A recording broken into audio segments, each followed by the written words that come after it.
नमस्ते मित्रों, कथा निधि चैनल पर आपका बहुत बहुत स्वागत है।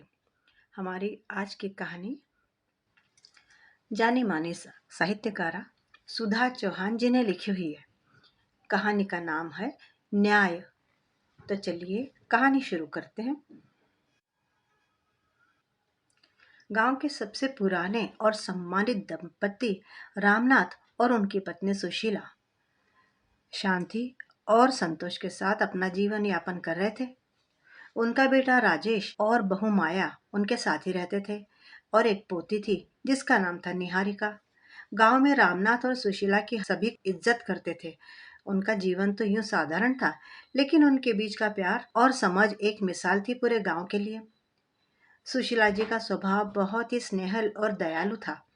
गांव की महिलाएं उनके पास अक्सर सलाह लेने आती थी और सुशीला जी सबकी मदद करने में कभी पीछे नहीं हटती थी।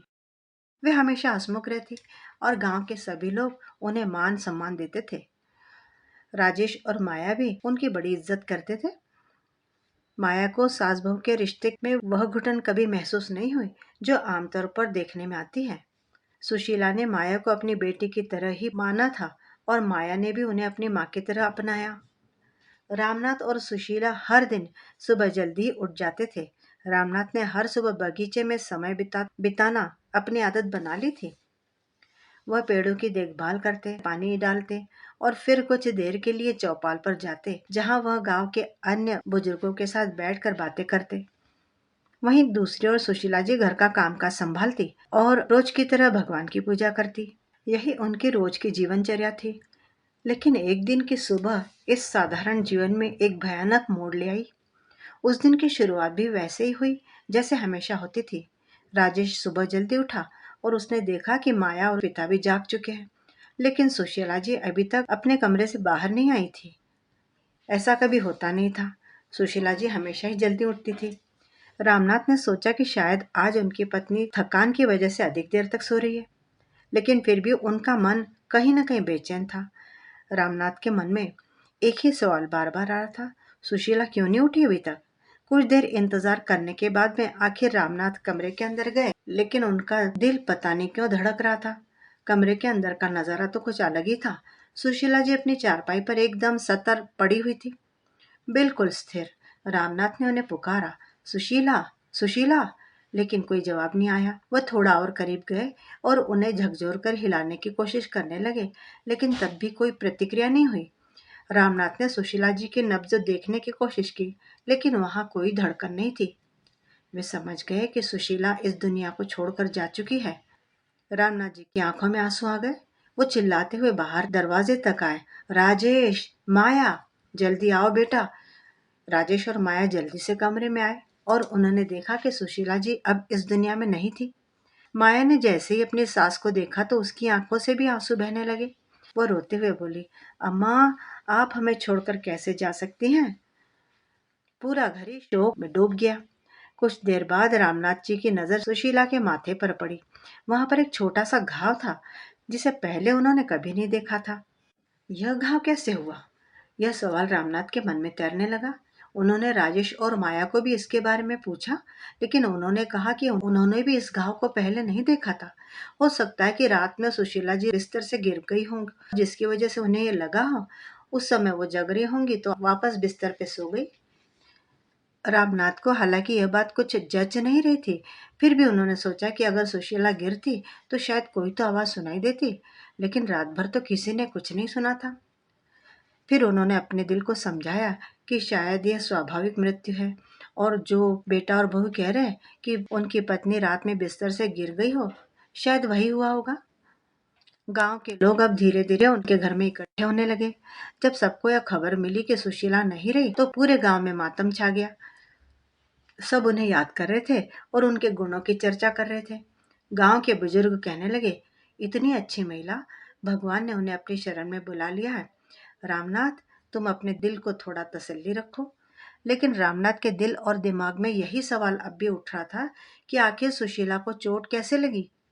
गांव के लोगों ने स्वाभाविक मौत ही माना इसे और कहा कि इस उम्र में यह सामान्य बात है और फिर हरेक को किसी न किसी दिन तो जाना ही भगवान के घर।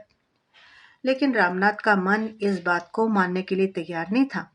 कुछ समय के बाद गांव के पंडित जी आए और उन्होंने रामनाथ को ढाढ़स बंधाते हुए कहा, रामनाथ भाई, ये तो भगवान की मर्जी है।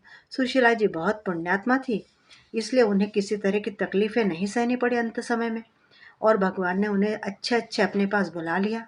पंडित जी ने आगे कहा, अब उनके अंतिम संस्कार की तैयारी कीजिए। रामनाथ ने पंडित जी की बात को मान भी लिया, अपने मन को समझा भी लिया, लेकिन उनका मन थोड़ी थोड़ी देर में रह रहकर उनसे वही सवाल पूछता कि ये जो घाव मैंने सुशीला के माथे पे देखा, वो कोई सामान्य रूप से गिरने की चोट नहीं था। अंतिम संस्कार की तैयारियां शुरू हो गई और सुशीला जी को अंतिम विदाई देने के लिए गांव की सारी औरतें, सारे लोग जुट गए। हर कोई सुशीला जी की सरलता और उनके दिए गए सलाहों को याद कर रहा था और दुखी भी हो रहा था। माहौल भावुक था, हर किसी की आंखों में आंसू।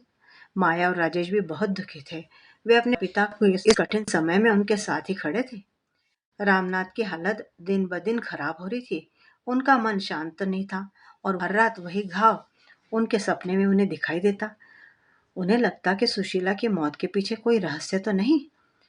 वे हमेशा एक अजीब सी बेचैनी से घिरे रहते। ऐसे ही उनकी रातें गुजरती और वह इस सवाल के जवाब के लिए कुछ करने की सोचते। सुशीला के जाने के बाद काफी दिनों तक गांव में मातम का माहौल रहा।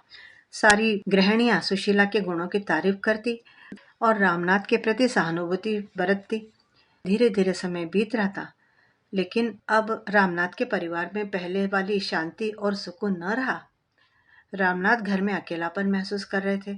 सुशीला के जाने के बाद धीरे धीरे सब कुछ बदल रहा था। राजेश का व्यवहार बदलता जा रहा था। पहले जहां वह अपने पिता के प्रति आदर और सम्मान दिखाता था, अब वह कुछ अलग ही तरीके से बात करने लगा। सुशीला की मौत के सिर्फ 15 दिन के बाद एक सुबह जब रामनाथ पूजा के लिए फूल लेने बाहर निकल रहे थे आंगन में, कि राजेश ने अचानक से उन्हें रोक दिया।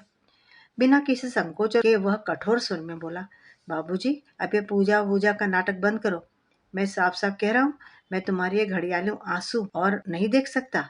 माँ के चले जाने का बहाना बनाकर तुम बस हम पर बोझ बनते जा रहे हो। रामनाथ ने यह सुना तो सख्ते में आ गए। बेटे के मुंह से ऐसा सुनना उनके लिए एक आघात जैसा था। उन्होंने बेटे की ओर देखा, मानो समझने की कोशिश कर रहे हो कि आखिर उन्होंने जो सुना वो क्या सच था। लेकिन राजेश बिना किसी पछतावे के अपनी बात कहता रहा, और हाँ, अब आप घर को साफ सुथरा रखने में माया की मदद करो। मेरे जूते भी साफ कर देना। अब माँ तो नहीं रही जो यह सब करती थी, अब ये सब काम तुम्हें करने होंगे। राजेश का यह बदलता हुआ स्वरूप रामनाथ के लिए असहनीय था। पहले जहां राजेश उनके हर छोटे बड़े काम का ध्यान रखता था खुद, वही अब उनसे नौकरों जैसा व्यवहार कर रहा था। माया जो अब तक शांत थी, वह भी अपने पति का समर्थन करती ही दिखी। बाबूजी, ये सही कह रहे, अब माँ नहीं है तो आपको ही घर के कामों में हाथ बटाना पड़ेगा। वैसे भी आप तो पूरा दिन खाली ही रहते। रामनाथ के दिल में एक अजीब सी पीड़ा उठी। जिस बेटे को वो अपना सब कुछ मानते थे, वह उनसे ऐसा व्यवहार कर रहा था। सुशीला की मौत ने जैसे उनके परिवार को तोड़ दिया, बिखेर दिया। दिन बीत रहे थे, राजेश का रवैया दिन ब दिन कठोर होता जा रहा था। रामनाथ को अब घर में ऐसा महसूस हो रहा था जैसे वह घर में एक बोझ है और यह घर उनका है ही नहीं, परायापन लगता था हमेशा। पहले जहाँ घर में हर कोने में सुशीला की ममता और प्यार बसता था, अब वहाँ ठंडापन और उदासी थी, प्यार की गर्मी थी ही नहीं। सुशीला की मौत के बाद से रामनाथ का दिन केवल बेटे और बहू के ऑर्डर्स को पूरा करने में बीतता था। हर दिन वह राजेश के जूते साफ करते, घर की साफ सफाई, और इसके बाद भी बहू के ताने भी सुनते। रामनाथ ने कई बार खुद से पूछा, क्या ये वही बेटा है जिसे मैंने और सुशीला ने पाल पोस कर बड़े प्यार से बड़ा किया है? क्या यही मेरा परिवार है? राजेश की बातें रामनाथ के हृदय पर तीर सी लगती रहती। अरे बाबूजी, इतना वक्त कहाँ से आ गया आपके पास? माँ क्या जाने के बाद आप तो आराम कर रहे हो, लेकिन इतना भी आराम मत करो कि सारे काम हमें ही करने पड़ जाए। रामनाथ के लिए हर दिन एक नई परीक्षा लेकर आता था। पहले जहाँ वह अपने बेटे और बहू के साथ हंस बोल लेते थे, अब वह एक नौकर की तरह दिन गुजार रहे थे। निहारिका ये सब देखती, उसे कुछ भी अच्छा नहीं लगता, लेकिन वो क्या कर सकती थी? उसे कुछ समझ में नहीं आता था कि वह किस तरह से अपने दादाजी की मदद करे। एक दिन राजेश ने हद कर दी। बाबूजी, अब आपको घर के सारे काम संभालने होंगे। माया भी काम कर कर के थक जाती है। मुझे तो ऑफिस के बाद आराम चाहिए ही चाहिए। अगर ये सब तुम नहीं कर सकते तो कहीं और जाकर रहना। सुनकर रामनाथ की आंखों में आंसू भर आए। निहारिका ने सुना तो उसकी भी आंखों में आंसू आ गए। रामनाथ ने कभी नहीं सोचा था कि उनका अपना बेटा इस तरह से उनके साथ में व्यवहार करेगा। वे चुपचाप अपने कमरे में चले गए और सुशीला की फोटो के सामने बैठ उनकी आंखों से आंसू झरने लगे। उन्हें याद आने लगा कि कैसे उन्होंने और सुशीला ने राजेश के अच्छे भविष्य के लिए कितने छोटे बड़े त्याग किए थे। आज वही बेटा उन्हें ऐसे अपमानित कर रहा था। निहारिका को लगता कि वह दादाजी के काम उनके हाथ से छीन कर खुद कर दे, लेकिन माया उसे पढ़ाई करने के लिए बैठ जाने के लिए कहती, इसलिए वह अपनी जगह से उठ ना पाती। अगले दिन का सूरज जैसे ही उगा, राजेश का क्रूर स्वभाव और सामने आया। राजेश ने बिना किसी बात के अचानक ही रामनाथ पर चिल्लाना शुरू कर दिया। बाबूजी, आपने फिर से जूते साफ नहीं किए? आप क्या चाहते, मैं खुद अपने जूते साफ करूं और आप दिन भर घर में बैठे आराम करें? बस बहुत हो गया। इस घर में आपकी कोई जरूरत नहीं है। राजेश के इस व्यवहार ने रामनाथ के दिल को छलनी तो कर ही दिया था। वे धीरे से बोले, बेटा, मैं तो हर कोशिश कर रहा हूँ, लेकिन शायद मुझसे भूल हो गई है। मैं और ध्यान से काम करूंगा। लेकिन राजेश ने कोई माफी या पछतावा नहीं दिखाया। उसने गुस्से में आकर रामनाथ को दरवाजे की तरफ धक्का दे दिया और बोला, अब और नहीं सहा जाएगा। या तो घर के काम करो या घर से बाहर हो जाओ। रामनाथ अंदर से टूटते हुए ये सोचने लगे कि उन्हें अपने बेटे के घर में रहने का कोई अधिकार है या नहीं, और फिर यह घर बेटे का था कहाँ। यह घर तो उन्होंने अपनी अथक मेहनत से बनाया था। कुछ दिनों बाद एक और भयावह घटना घटी। उस दिन का सूरज भी रोज जैसा ही था, लेकिन वातावरण में सुबह से ही तनाव था। राजेश ने अचानक उस दिन में बिना किसी कारण से रामनाथ को धक्का देकर घर से बाहर करना शुरू कर दिया। रामनाथ जी समझ नहीं पाए कि ये क्या हो रहा है, लेकिन उनके कुछ समझ में आता इसके पहले तो राजेश ने उन्हें धक्का देकर घर से बाहर ही कर दिया। फिर ठंडे स्वर में बोला, अब इस घर में तुम और नहीं रह सकते। तुरंत यहाँ से निकल जाओ। यहाँ से नहीं बल्कि इस गांव से भी निकल जाना। माया भी चुपचाप खड़ी हुई ये सब देख रही थी, लेकिन उसने एक भी शब्द नहीं कहा। राजेश ने अपने घर का दरवाजा बंद कर दिया। रामनाथ जी जो सीढ़ी पर बैठे थे कैसे तो अचानक वो सीढ़ी से 2-3 सीढ़ियां थी वहां से एकदम नीचे जमीन पर आ गए। वो घर के सामने पड़े थे। उनका शरीर पीड़ा से कांप रहा था और आंखों से आंसू लगातार बह रहे थे। गांव के कुछ लोग यह दृश्य खड़े होकर देख रहे थे, लेकिन किसी की राजेश के सामने कुछ कहने की हिम्मत नहीं पड़ रही थी। लोग रामनाथ के साथ हुई इस ज्यादती को देखकर स्तब्ध थे। रामनाथ धीरे से उठे, अंतिम बार घर की ओर देखा जहाँ की उन्होंने अपने जीवन के सबसे सुखद पल बिताए थे। अब वही घर उनके लिए पराया हो चुका था। रामनाथ धीरे धीरे चलते हुए गांव के बाहर तक निकल गए। इस बात को 6 महीने बीत चुके थे और गांव के लोग अब रामनाथ जी के बारे में बात करना तक भूल चुके थे। जैसे कि समाज होता है, आदमी है तब तक उसके बारे में सोचते हैं। जैसे ही वो नहीं रहता तो कुछ ही दिनों में लोग उसको भूल भी जाते हैं। अब कोई भी गांव में उनके बारे में न बात करता था और न ही छोटी उम्र के बच्चों को उनके बारे में कुछ पता था। किसी ने उन्हें बहुत दिनों से देखा नहीं और न ही उनकी कोई खबर आई। लोगों ने मान लिया था कि शायद या तो वह कहीं दूर जाकर बस गए होंगे या फिर किसी वृद्धाश्रम में रहकर अपने बचे हुए दिन बिता रहे होंगे। पर असल में सच्चाई इससे कहीं ज्यादा दर्दनाक थी। राजेश और माया तो अपने दैनिक जीवन में व्यस्त हो चुके थे। रामनाथ की कमी किसी को ही नहीं लग रही थी, लेकिन निहारिका अपने दादा को बहुत याद करती थी। उसे रोज दादा की याद आती थी। बचपन से ही वह दादा के बहुत करीब रही थी और रामनाथ को बेहद चाहती थी और उनके साथ बिताए हर पल पल को वह संजो कर रखती थी। निहारिका समझ नहीं पा रही थी कि उसके दादा अचानक उस दिन घर से बाहर चले गए। घर से बाहर जो उसके पिता ने उन्हें धक्का दिया था, तो वो वापस घर के अंदर क्यों नहीं आए? आखिर वो कहाँ चले गए? अब कहाँ होंगे? उसने कई बार अपनी माँ माया से भी ये सवाल किया, लेकिन माया ने उसे कभी संतोषजनक उत्तर नहीं दिया, बल्कि चुपचाप अपनी पढ़ाई करने के लिए बोल दिया। ये भी कहा कि हो सकता है कि कहीं वो अपने पुराने दोस्तों के पास होंगे, तुम उनकी चिंता मत करो। लेकिन निहारिका का दिल इस बात को मानने को तैयार नहीं था।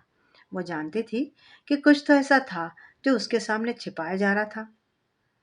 एक दिन जब निहारिका अपने कमरे में पढ़ाई कर रही थी, उसे अचानक उसके पिता राजेश की आवाज़ सुनाई दी।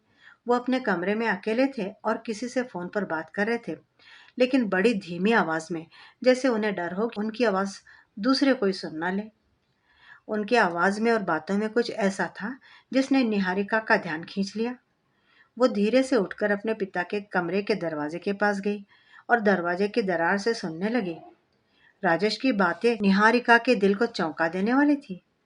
राजेश कह रहा था, मैंने तुम्हारे लिए अपनी माँ तक को मार डाला है। मैंने उसे सिर पर चोट मारी थी जिससे सबको लगे कि उसकी मौत प्राकृतिक है। फिर मैंने अपने पिता को भी घर से निकाल दिया है ताकि ये राज वो किसी को बता न सके। उन्हें तो मुझ पर शक हो रहा था कि माँ को ये घाव हुआ कहाँ से है। अब हमारी राह में कोई नहीं। अब तुम बताओ कि हम शादी कब करेंगे। मैं तो तुम्हें तब से प्यार करता हूँ जब मैं कक्षा 9 में था। निहारिका को जैसे 100 वाट का बिजली का झटका लगा। उसकी दादी की हत्या की गई, ये बात तो उसके पिता खुद मुंह से कह रहे थे। वो पिता जिसके ऊपर उसे बहुत भरोसा था, और यह सब किसी और औरत के लिए किया गया था, और वो दोबारा शादी करना चाहते थे। निहारिका का सिर घूमने लगा। उसने तुरंत फोन का रिकॉर्डिंग बटन दबाया और अपने पिता की सारी बातें रिकॉर्ड करने लगी। राजेश अब भी फोन पर बातें करता जा रहा था और निहारिका चुपचाप वो सब कुछ रिकॉर्ड करती रही। जब राजेश ने फोन काट दिया, निहारिका तुरंत अपने कमरे में वापस चली आई। उसकी आंखों में आंसू थे, लेकिन दिल में आग जल रही थी। वह अपने पिता से नफरत करने लगी। उसने ठान लिया कि वह इस सच्चाई को उजागर करेगी और अपने दादा को ढूंढेगी भी। हालांकि उसे इस बात का जरा भी अंदाजा नहीं था कि उसके दादाजी कहाँ होंगे। फिर भी उसने अपने मन में संकल्प तो कर ही लिया कि चाहे जैसे भी हो, जितना भी समय लगे, वो उन्हें ढूंढने की जरूर कोशिश करेगी और ढूंढ कर ही रहेगी। निहारिका ने अब हर संभव प्रयास किया कि अपने दादा का पता लगाने के लिए वह पहले उन सभी जगहों पर गई जहां उसके दादा का आना जाना था। पुराने दोस्तों के घर, गांव के आसपास के इलाके, यहाँ तक कि आसपास के शहर के वृद्धाश्रमों में भी पूछताछ की, लेकिन कहीं से कोई सुराग न मिला। उसका दिल टूटता जा रहा था, लेकिन वह हार मानने वाली नहीं थी। गांव के लोगों से पूछताछ का कुछ फायदा न हुआ। कोई उसकी मदद नहीं कर पाया। सभी ने यह कहकर टाल दिया कि रामनाथ जी तो अब शायद हो सकता है कि वह अब इस दुनिया में भी ना हो। लेकिन निहारिका का दृढ़ विश्वास था कि उसके दादा अब भी जीवित हैं। वह अपने पिता की सच्चाई से इतनी आहत थी कि उसने यह फैसला कर लिया था कि वो इस अन्याय को कभी माफ नहीं करेगी। वह अपने दादा को भी इस तरह से दूसरों के रहम करम पर पलने के लिए छोड़ने वाली नहीं थी। उसके मन में उसका दृढ़ संकल्प था। महीनों की खोज के बाद एक दिन निहारिका को एक व्यक्ति मिला जिसने उसकी दादी और दादा के बारे में कुछ जानकारी दी। वह व्यक्ति गांव के ही एक गरीब मजदूर था जो कभी कभी रामनाथ जी के घर कुछ कामकाज के लिए आ जाया करता था। उसी ने निहारिका को बताया कि उसने कुछ महीने पहले रामनाथ जी को बहुत कमजोर हालत में गांव के बाहर भटकते हुए देखा था, भूख प्यास और दयनीय हालत में। उस व्यक्ति ने कहा, बेटी मैंने उन्हें खाना दिया था, लेकिन वह कुछ ज्यादा बोल नहीं पाए। सिर्फ इतना बोले, उनकी पत्नी की मौत भूख से हुई थी। वो बहुत दुखी थे और शायद उन्हें भी कहीं ठिकाना नहीं मिल पाया। सुनकर निहारिका के पैरों तले से जमीन खिसक गई। उसकी दादी की मौत प्राकृतिक नहीं थी, बल्कि भूख के कारण हुई थी। और उसके दादा जिनके बारे में वो सोच रही थी कि वो कहीं सुरक्षित होंगे, वो भी शायद अब इस दुनिया में नहीं रहे। उसके दिमाग में अब सिर्फ एक ही विचार था, बदला। बदला। अपने पिता की सच्चाई जानकर उसका खून खौलने लगा था। उसने अपने पिता की सारी बातें सुन ली थी और उसे यकीन था कि पिता ही उसकी दादी की मौत के जिम्मेदार है। उसके दादा को घर से निकालने का कारण भी अब साफ हो गया था। उसे डर था कि कहीं रामनाथ जी बेटे की सच्चाई सबको न बता दे। निहारिका ने सोच लिया था कि वह अपने दादी और दादा दोनों को न्याय दिला के रहेगी। हालांकि वह जानती थी यह रास्ता इतना आसान नहीं होगा, लेकिन उसके मन में कोई डर भी नहीं था। उसके फोन में पिता की बातचीत रिकॉर्ड थी। उसे उसने सेव करके रखा, साथ ही उसे पेन ड्राइव में भी सुरक्षित कर दिया। इसके बाद वह पुलिस के पास भी गई, पिता से लुक छिप कर। वहां जाकर उसने पुलिस को बताया कि उसके दादा को उसके पिता ने घर से बाहर निकाल दिया और वह पिछले 6 महीनों से गायब है। पुलिस ने उसकी बातों को गंभीरता से लिया और एक जांच शुरू की। निहारिका के लिए यह सारे काम छुप कर ही करना जरूरी था। उसके पिता को अभी इस बात की भनक नहीं थी कि उनकी खुद की बेटी उनके खिलाफ इस तरह के कोई कदम उठा रही है।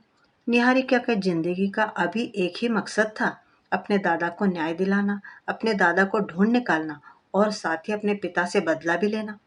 उसने अपनी आंखों के सामने अपने पिता को, अपने दादाजी को घर से धक्के देकर बाहर निकालते हुए देखा था, जो उसके लिए एक बहुत बड़ा आघात था। उसने सोचा कि यह सब अपनी माँ को बताए क्या। उसे उम्मीद थी कि उसकी माँ माया इस सच्चाई को जानकर शायद उसकी मदद करे। फिर भी उसके मन में एक डर भी था कि हो सकता है कि माँ को इस सारी बात की पहले ही जानकारी हो सकता है कि उसकी माँ भी इस षड्यंत्र का कोई हिस्सा हो। लेकिन फिर उसने सोचा कि एक बार अपनी माँ से सच्चाई साझा तो कर ही लूं। वो अपनी माँ के पास गई। माँ, मुझे आपसे एक बहुत जरूरी बात करनी है। माया ने देखा कि निहारिका के चेहरे पर गंभीरता और परेशानी दिख रही थी। क्या बात है निहारिका? माया ने पूछा। निहारिका ने कांपती आवाज में कहा, माँ, मैंने पापा को फोन पर कुछ ऐसी बातें करते सुना जो मुझे बहुत संदेह में डाल रही थी। मैंने उनकी सारी बातें रिकॉर्ड की है। पापा ने दादी की हत्या की थी और दादा को तो उन्होंने घर से बाहर निकाला, ये तो मैंने खुद देखा है। और क्या पापा किसी और से शादी करना चाहते हैं? क्या तुम्हें ये सब मालूम है? ये सारा कारस्थान उन्होंने किसी औरत के लिए किया है। माया यह सुनकर चौंक गई, लेकिन फिर भी उसकी आंखों में कोई खास आश्चर्य वाली प्रतिक्रिया नहीं दिखी। उसने शांत भाव से ही पूछा, अरे निहारिका, तुम ये सब कह रही हो, तुम्हारे पास में इसका कोई सबूत भी है क्या? निहारिका ने अपना मोबाइल निकाला और कहा, माँ, मैंने पापा की सारी बातें रिकॉर्ड कर ली है। सुनकर माया ने तुरंत उसके हाथ से फोन ले लिया। निहारिका को लगा कि अब माँ शायद फोन को छुपा के रख देंगी, जिससे कि उसके पिता को कुछ पता न लगे और जाकर पुलिस में के पापा के खिलाफ शिकायत भी दर्ज कराएंगी। लेकिन जो हुआ उसने निहारिका के पैरों से जमीन खिसका दी। माया ने बिना चेहरे पर कोई भाव दिखाए फोन की रिकॉर्ड प्ले करने की जगह उसे फर्श पर जोर से फेंक दिया। निहारिका के सामने फोन के टुकड़े हो गए और निहारिका की माँ उन टुकड़ों पर पांव दे के जोर जोर से उन्हें मसलने लगी। निहारिका तो एकदम अवाक रह गई। आखिर माँ ने ऐसा क्यों किया?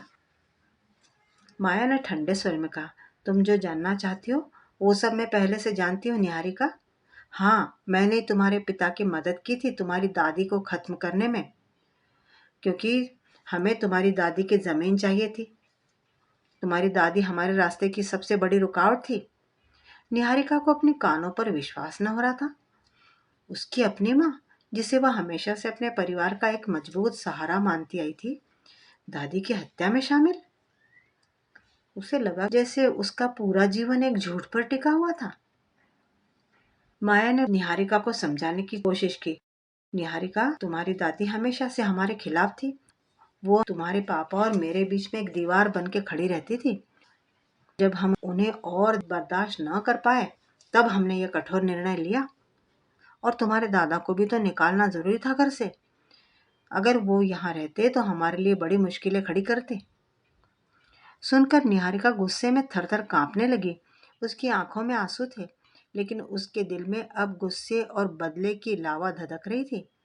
उसे समझ में आ गया था कि उसके माता पिता हद दर्जे के गिरे हुए लोग थे। संपत्ति के लालच के लिए वे अपने परिवार को ही खत्म करने पर तुले थे। माँ, तुम ये सब कैसे कर सकती हो? दादी की जान ले ली और पापा के साथ मिले हो तुम?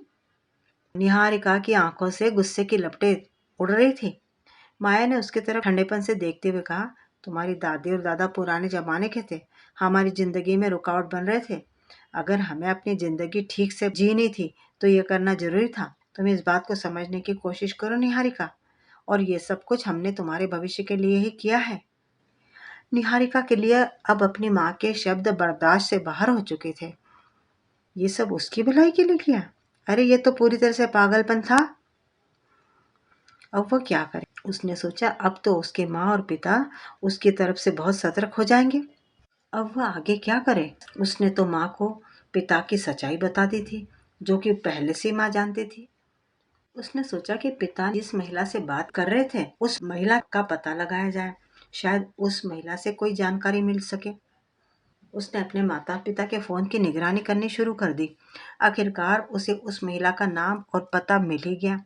महिला का नाम कविता था और वह गांव के पास एक कस्बे में रहती थी।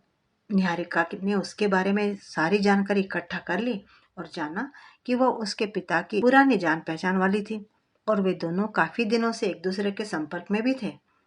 निहारिका ने सोचा कि कविता से मिलकर वह कुछ और सबूत जुटा लाए, क्योंकि सबूतों के अभाव में वह अपने माता पिता को किसी भी तरह से सजा नहीं दिलवा सकती थी। एक दिन निहारिका ने अपनी माँ से कहा कि वह अपनी सहेली के साथ सिनेमा देखने जाना चाहती है। माँ को लगा कि चलो, निहारिका किसी तरह से सामान्य होती जा रही है। उसने कहा, हाँ जरूर जाके आओ। अब निहारिका ने अपनी एक सहेली को साथ लिया और पास के कस्बे में पहुंच गई। वहां वो कविता के घर गई। कविता को बिल्कुल अंदाजा नहीं था कि निहारिका कौन है। कविता दुकान में काम करती थी। निहारिका ने खुद को एक सामान्य खरीदार के रूप में ही पेश किया। कविता ने बड़ी सहजता से अपने और राजेश के बारे में बातें की।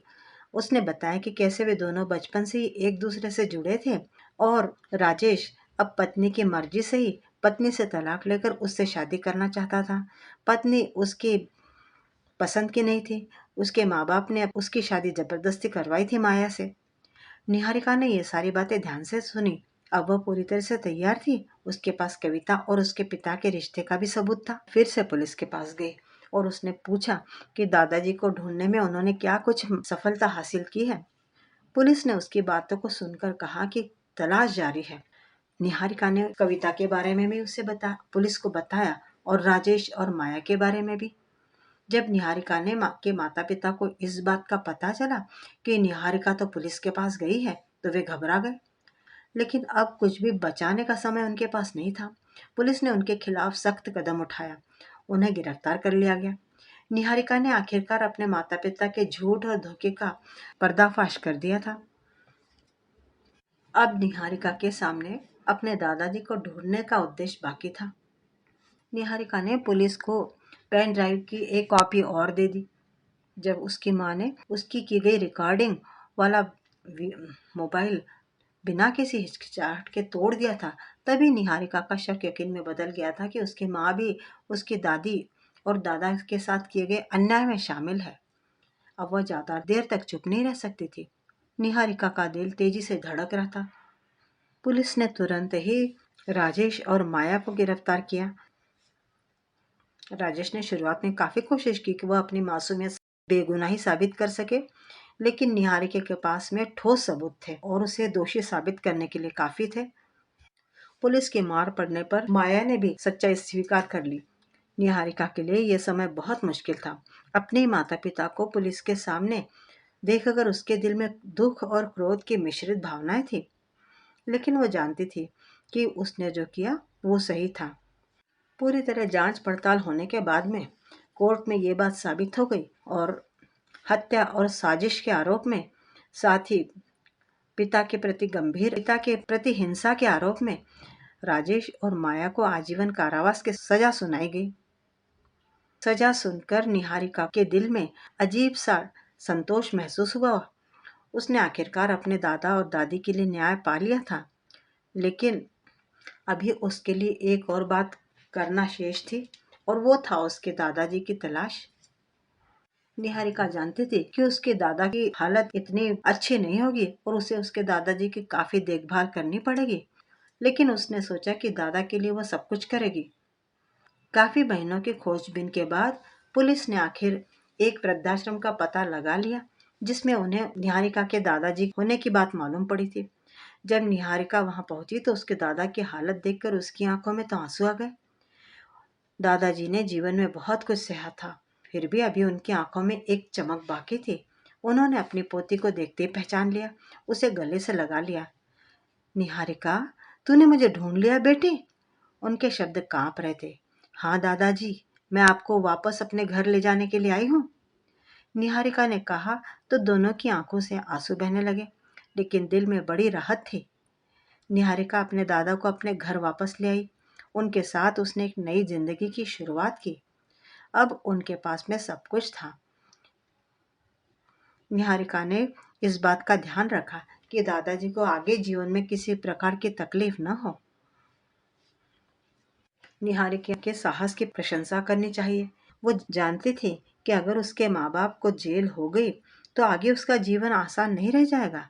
उसे काफी सारे चुनौतियों का सामना करना पड़ेगा जीवन में, लेकिन उसने सच का साथ देने की ठान ली थी। साथ ही अपने दादी दादा को न्याय दिलाने की भी सोच ली थी। सच्चाई और न्याय की राह कठिन तो हो सकती है, लेकिन दृढ़ता और साहस के आगे जीत ही होती है। निहारिका का संघर्ष भी इस बात का प्रतीक है। मित्रों, अभी आप सुन रहे थे कहानी न्याय, जिसे लिखा है सुधा चौहान जी ने। उम्मीद करती हूँ कि आपको कहानी अच्छी लगी होगी। अपनी राय कमेंट बॉक्स में ज़रूर लिखिएगा और चैनल पे नए हैं, चैनल को सब्सक्राइब भी ज़रूर कर लीजिएगा।